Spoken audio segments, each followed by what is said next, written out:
السلام عليكم ورحمة الله تعالى وبركاته. مرحبا بكم معايا من جديد في قناتي علم نبيلة. اليوم ان شاء الله كيف ما كتشوفوا معايا غادي نشارك معكم هذا الكيك هذا. كيجي تبارك الله غزال ولذيذ في المذاق ديالو. غادي نخدموه بدون دقيق ابيض، وكيبقى معنا اليوم راه الثالث باش وجدت هذا الكيك هذه، وكتبقى تبارك الله هشيشه ورطبه. هانتوما شوفوا معايا كتبقى القوام ديالها هشيشه ورطبه ما شاء الله. هانتوما شوفوا كيفاش كتجي تبارك الله هشيشه ورطبه. هاد الكيك هذا غادي نخدموه بثلاثه الانواع ديال الدقيق. غادي نوجدوه بدقيق الذره وبدقيق الشعير وبالدقيق الكامل بالنخاله ديالته. نتمنى ان شاء الله تجربوها، كتجي لذيذه مذاق مميز. خصوصا غادي نخدموها بالدقيق ديال الشعير، غادي يكون محمر. زادها واحد اللذه اللي هي رائعه للكيك. خليكم مع الفيديو تشوفوا الطريقه والمقادير. بالنسبه للمقادير غادي نحتاجوا هنايا 2 معالق كبار ديال السكر سنيده. اللي كيبغي الحلاوه راه كل واحد كيعرف الكيك ديالو شحال كيدير فيه السكر. انا بالنسبه لي هذه اللي وريتكم في الاول كنت خدمتها ب3 المعالق، جات حلوه. فهنايا غادي ندير غير 2 معالق ديال السكر بركه. هنايا غادي ندير حبه ديال البيض، وغادي ندير واحد شويه ديال الملحه باش كنحسنوا الذوق. وغندي هنايا واحد 9 الحبات ديال التمر، غير حليتهم غسلتهم واحد شويه صافي، وقطعتهم هكا قطع اللي هي صغيره. الا كنا غادي نخدموا بالخلاط الكهربائي ونطحنوها مع الخليط ديالنا. وبالنسبه لهاد الكيك هذا غادي نسموه هنايا كيف ما كتشوفوا معايا. هذا المربى ديال الليمون الحامض كنت وجدته معكم هذا السنه اللي فاتت. هانتوما شوفوا معايا كيجي تبارك الله عاقد هذا المربى هذا. وراه الحلاوه راه ما حلوش بزاف، غادي نستعمل 1 المعلقه ونص. بس بالنسبه لهاد السنه هذه باقا ما وجدتش الحامض. في صراحه المركزات مازال ما وجدتهمش هاد السنه هذه. هنايا غادي نحاول غادي نخدم هذا البيض مع المربى ديال الحامض مع هذا التمر هذا.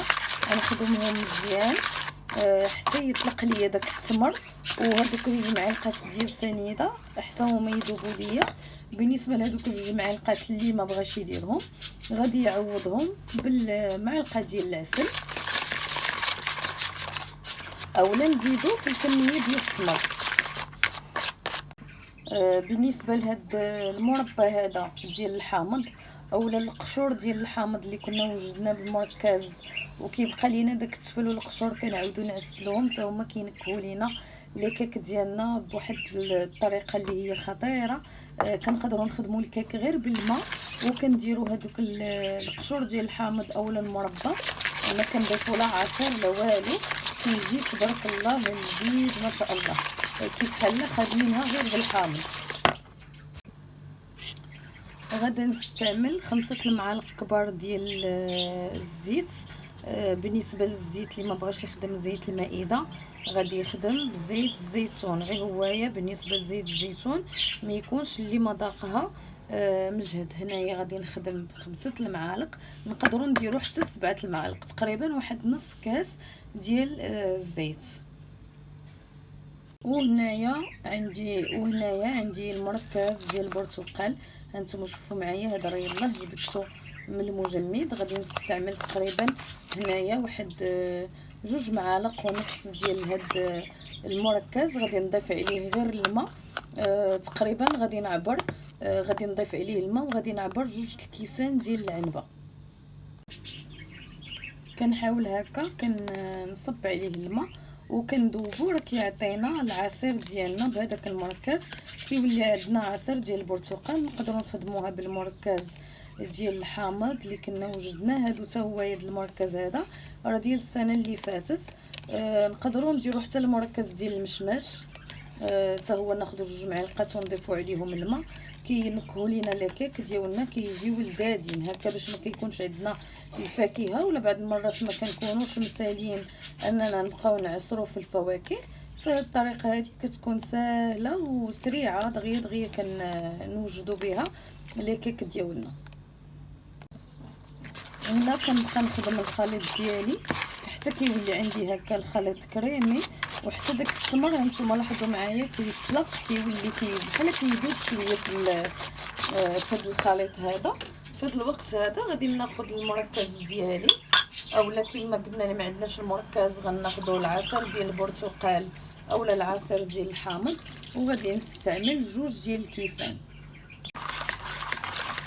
هنا كنخلط الكاس الاول اللي ضفت وهذا الكاس الثاني، وغادي نخلط الخليط ديالي مزيان.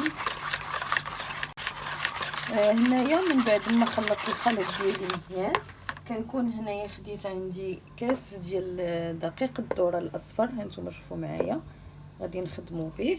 هنايا كنت غير غربلته وغادي نخدم. هنايا عندي كيف ما كتشوفوا هنا اللون راه مختلف، هاد نصف كاس ديال دقيق الشعير اللي محمر اللي كنت وجدت معكم به املو ديال الشعير، واللي وجدنا به تحضيرات ديال رمضان ديال القهوه ديال الشعير، والنص الاخر الفوقاني القمح الكامل بالنخاله ديالته. تقريبا عندي 3 المعالق كبار في 3 المعالق كبارين ديال الشعير. هنايا كيف ما قلت لكم 3 المعالق كبار ديال الدقيق الكامل بالنخاله ديالته، و3 المعالق كبار ديال الدقيق الشعري. هنا راه مشى لي المقطع اللي كنت كنصور معكم، الخليط كان مطلوق على هذا. هنا الخليط راه شرب شي شويه، خليته تقريبا هنا واحد 5 دقائق على بال ما جمعت الماء ديالي هنايا اللي حدايا، وخديت المول ديالي دهنته رشيته بالفرينه، ودرت هنا واحد الرشيشه ديال النخاله. خليته هنايا حتى تشرب لي شويه. ها هو الخليط هنا راه من بعد ما دازت عليه تقريبا راه اكثر من 5 دقائق، تقريبا واحد 7 دقائق. ها هو الخليط كيفاش كيكون.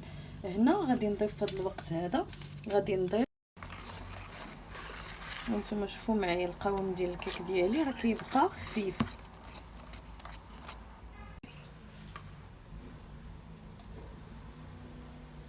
هنا تنصب الخليط ديالي، هانتوما شوفوا معايا صافي. غادي ندخلو الفران على درجه الحراره ديال 180 حتى ل 200 درجه، الا كان ديال الغاز على عافيه مهيله صافي، ونخليوه ان شاء الله حتى كينشف ويطيب لينا، وكنحمروه من الفوق وعاد نخرجوه ان شاء الله.